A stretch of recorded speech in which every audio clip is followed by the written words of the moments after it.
Hello my dear students समस्त को आम यूट्यूब चैनल स्टडी आवर को स्वागत। तो आज आम ये वीडियो रे आलोचना करवा दशम श्रेणी बीजगणितर अनुशीलनी 1A सरल सह समीकरण पार्ट 5 जी क्वेश्चन आंसर बाकी रही जाइए आम आलोचना करवा। तो कही रखुचु वीडियो को लाइक करूँ, चैनल को सब्सक्राइब करूँ और अधिक रु अधिक शेयर करूँ जहाँद्वारा दशम श्रेणी में जी पिला पाठ पढ़ुंट पाखु वीडियो पहुँची पार और से निजर डाउट क्लियर करें। ओके, तो वीडियो स्टार्ट करवा। 1A रो 1 2 3 कंप्लीट होता प्रीवियस वीडियो रे अच्छी देखने 4 5 सरी नंबर 6 रे अच्छी लेखचित्र साहाय्य दर्शाओ जे 2x - 2y = 2 और 4x - 4y - 8 = 0 ताले सह समीकरण द्वयर समाधान असंभव। तो ये लेखचित्र साहाय्य आमको दर्शाइवाई कही। तो लेखचित्र साहाय्य आम केमती दर्शाइबा ना नंबर 5 क्वेश्चन गोटे स्पेशल वीडियो अच्छी प्लेलिस्ट में देदेवी से देखने। तो सिमिलरली नंबर 5 भाया यहाँ हम नंबर 6। तो ये आम समीकरण 1 और समीकरण 2 उभय को x को y रूप में प्रकाश करवा कि y को x रूप में प्रकाश करवा। तापर आम तार मूल्य नहीं कि आम बिंदु चिन्हट करवा लेखचित्र मध्यम ग्राफ रे। तापर से बिंदु को आम सरल रेखा L1 L2 सरल रेखा नवा। ओके, तो देखिए 2x - 2y = 2 इक्वेशन 1 ए y को आम x आकार प्रकाश कले कौन हो ना 2y = 2x - 2 कारण ये -2y अच्छे या डाण पट को नहीं गले +2y हो, ये +2 अच्छे ये बाम पट को आसले -2 हो। 2y = 2x - 2 ताले उभय 2 2 कमन नहीं गले रही के y = x - 1। ओके, ये को आम नहीं जावा इक्वेशन 1। ओके, ये मन रख y = x - 1 ठीक अच्छे। ताले आम एटा आमर L1 रो आम बिंदु नहीं जावा। सपोज x रो वैल्यू आम 1 नवा, x रो वैल्यू 1 ने गोटे बिंदु आसो के y रो वैल्यू हो 0 ताले 1 0 गोटे पॉइंट आसला। तापर x रो वैल्यू जब आम 2 नहीं जावा ताले केते हो y रो वैल्यू 1 हो। x रो वैल्यू सेमती आम जब 0 नहीं जावा ताले y रो वैल्यू केते हो 0 - 1 हो। एमती आम बिंदु नहीं जावा ताकू आम सरल रेखा तैयारी करदेवा L1 सरल रेखा हो। ये है इक्वेशन 1 रो। तापर देखा इक्वेशन 2। इक्वेशन 2 रे अच्छी 4x - 4y - 8 = 0 ठीक अच्छे। ताले 4x - 4y -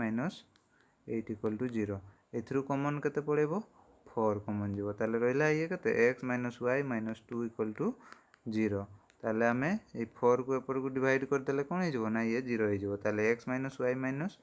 2 = 0 देन आमे y को x आकार प्रकाश करबा y माइनस अछि डान पट को नहीं गले प्लस हो जीवो। ताले y = हो जीवो x - 2 y = x - 2 ताले आमे एथिरे बिंदु नहीं जीवा y हो गला y =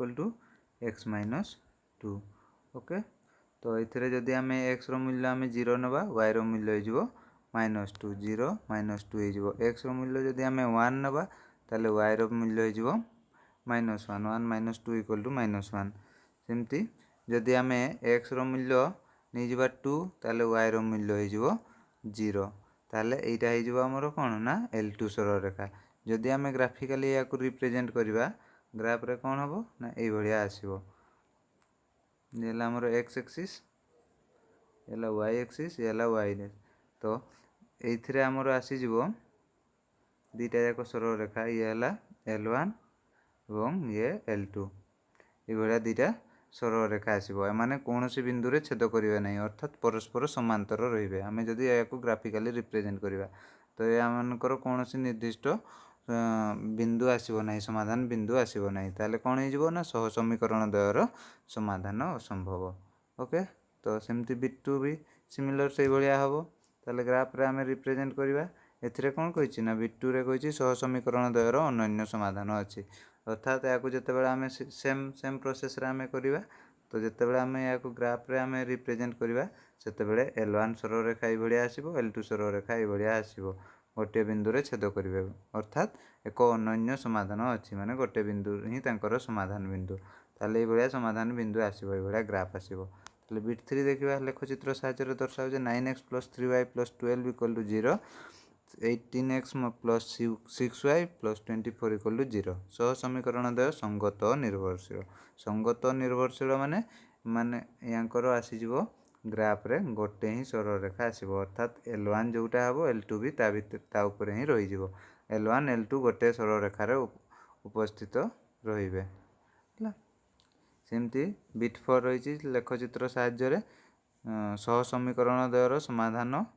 करी प्रत्येकर y छेदांश निरूपण कर y छेदांश अर्थात आमे y बिंदु रे कोठी छेद करिवो y छेदांश माने y अक्ष को को बिंदु रे छेद करिवो धरा जाऊ गोटे हमर समाधान करी प्रत्येकर y छेदांश निरूपण कर दुईटा इक्वेशन रहिला दुईटा इक्वेशन रो धरा जाऊ L1 ए भलिया आसला हमर सरल रेखा L2 धरा जाऊ आसला ए भलिया सरल रेखा आसला L2 ताले माने y छेदांश माने ए बिंदु रे छेद करछन्ती L2 एथिरे L1 तो यार छेदांश कते हे जिवो ना एथिरे हमर x एक्सिस 0 हे जिवो x रो एक्सिस 0 हबो आ एथिरे n गोटे वैल्यू आसीबो हला ए भलिया दुईटा पॉइंट आसीबो तो सेही गुडा को y छेदांश निरूपण करो सेही बिंदुटा हला y छेदांश ओके ये क्लियर हे गला नंबर 6 तापर देखिया हमें नंबर 7 निम्न रे प्रदत्त सह समीकरण द्वयर अन्य समाधान संभव हेले प्रत्येक क्षेत्र रे k रो मान निर्णय करो मु पूर्व वीडियो रे कहिछि जे हमर तीनोटी शर्त मु कहिछि केतेबेले अन्य समाधान हबो केतेबेले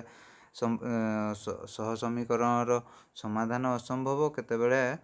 सह समीकरण असंख्य समाधान हबो तो सेही कंडीशन फिर भी मु मने पके दउछि ठीक अछि ताले एथिरे कोन कहिछि ना अन्य समाधान संभव अन्य समाधान केतेबेले संभव जेतेबेले a1 by a2 does not equal to b1 by b2 सेतेबेले हमर अन्य समाधान संभव आ a1 a2 होछि हमर समीकरण रो x रो सहग b1 b2 होछि y रो सहग एवं c1 c2 एमन हेले ध्रुवांक बा कांस्टेंट ओके तो एही कंडीशन हेले हमर प्रत्येक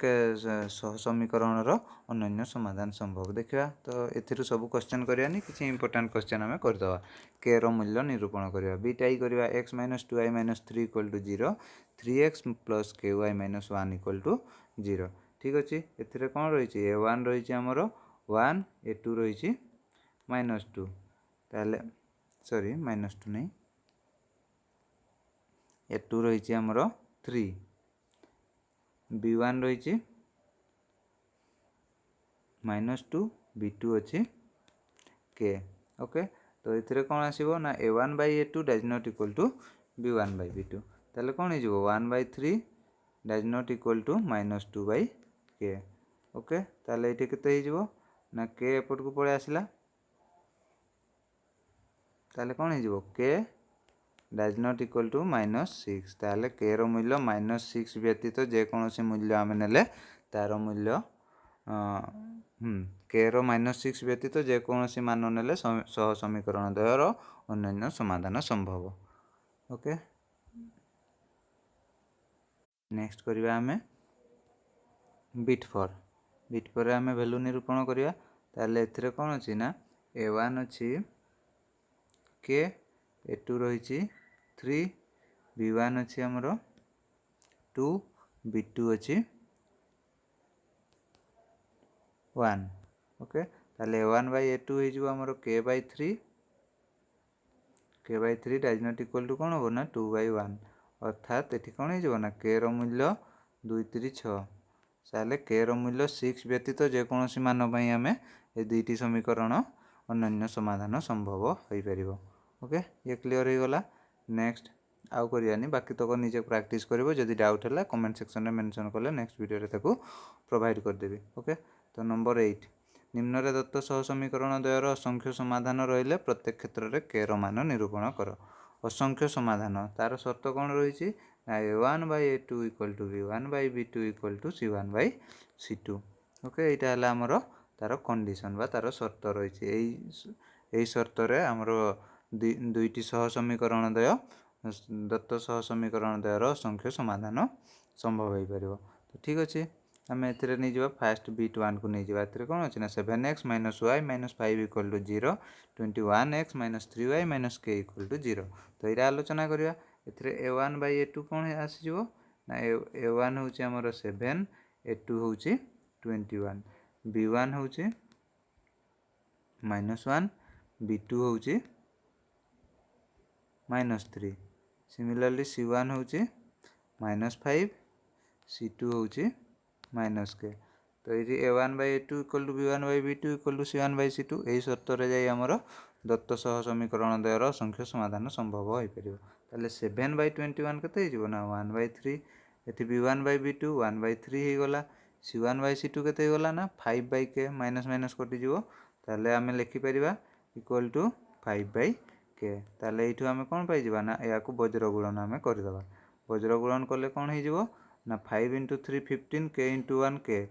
= 15 ताले k रो मूल्य 15 हेले हमर दत्त सह समीकरण द्वयर असंख्य समाधान संभव हो परिबो ठीक अछि तो लास्ट बिट आमे करबा बिट 6 करबा kx - 2y - 6 = 0 4x + 3y + 9 = 0 तो एथिरे a1 अछि हमर a1 = k a2 = 4 b1 = -2 b2 = 3 c2 = c1 = -6 c2 = 9 ठीक अछि ताले इटा कोन हे गला ना k/4 ओके इक्वल टू एठू नै जिबा हमें या को 3 रे कटि जिवो 3 × 2 6 ये 3 ताले ये भी हे गला -2/3 ये भी -2/3 तो ठीक अछि k इक्वल टू केते हे गला k/4 = -2/3 तो या को भी हमें क्रॉस मल्टीप्लिकेशन में वज्र गुणन कर देले कोन हे जिवो समीकरण समाधान जेमति प्रोसेस रे करा जाय सेमति करले एथरे हे जिवो हमरो 3k = -2 × 4 केते गला ना -8 ओके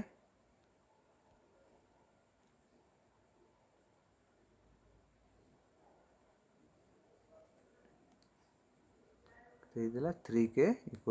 -8 देन k रो मूल्य केते हे जिवो ना -8/3 ओके ये क्लियर हो गला तो बाकी तो निजे प्रैक्टिस कर दबो नंबर 9 देखिबा दत्त k रो केउ मूल्य पई निम्न रे दत्त सह समीकरण द्वय असंगत हेबे ताले असंगत हेबे अर्थात यांकर कोनोसी समाधान रहिबो नाही ताले तार शर्त कोन रहिछि ना a1/a2 = b1/b2 does not equal to c1/c2 okay AE condition हेले जाई दत्त सह समीकरण द्वय असंगत हेबे तो ठीक अछि तो बीटा ही हमें करबा एथिरे a1 अछि a1 = 8 a2 = k b1 = 5 b2 = 10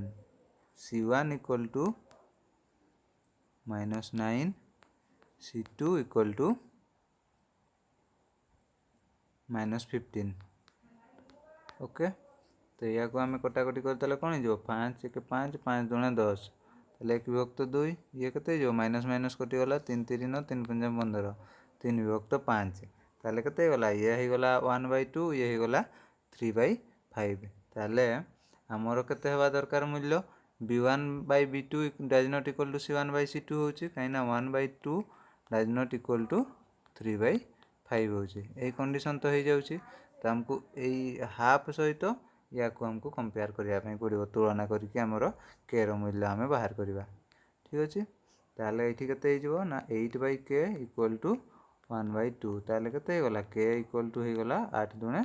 16 ताले k रो मूल्य 16 पई दत्त समीकरण द्वय असंगत हेबे ठीक अछि तापर हमें देखा बिट 6 3x - 4y + 7 = 0 एटी इक्वल टू सिंबल देई नै ठीक अछि तो kx + 3y - 5 = 0 सेटा प्रिंटिंग मिस्टेक थिला ठीक अछि देखिनबा एथरे कोन अछि ना a1/a2 केते हे जिवो ना हमर 3/k a1/a2 मु डायरेक्टली कर दोछि a1/a2 हे जिवो 3/k देन b1/b2 हे जिवो -4/3 -4/3 c1/c2 केते हे जिवो ना 7/5 अर्थात एटा केते हे जिवो ना -7/5 हमें या को समाधान करबा एटा -7/5 येला -4/3 ताले -4/3 does not equal to -7/5 ताले ए कंडीशन हे गला तो हमको एबे ए दुईटा को नै कि हमरो k रो मूल्य बाहर करिया पई पड़िबो तो ए दुईटा को हमें नेला बेल को कोन हे जिवो ना इथिरे क्रॉस मल्टीप्लाई हे जिवो 3 3 9 ये हे गला -4k ताले -4k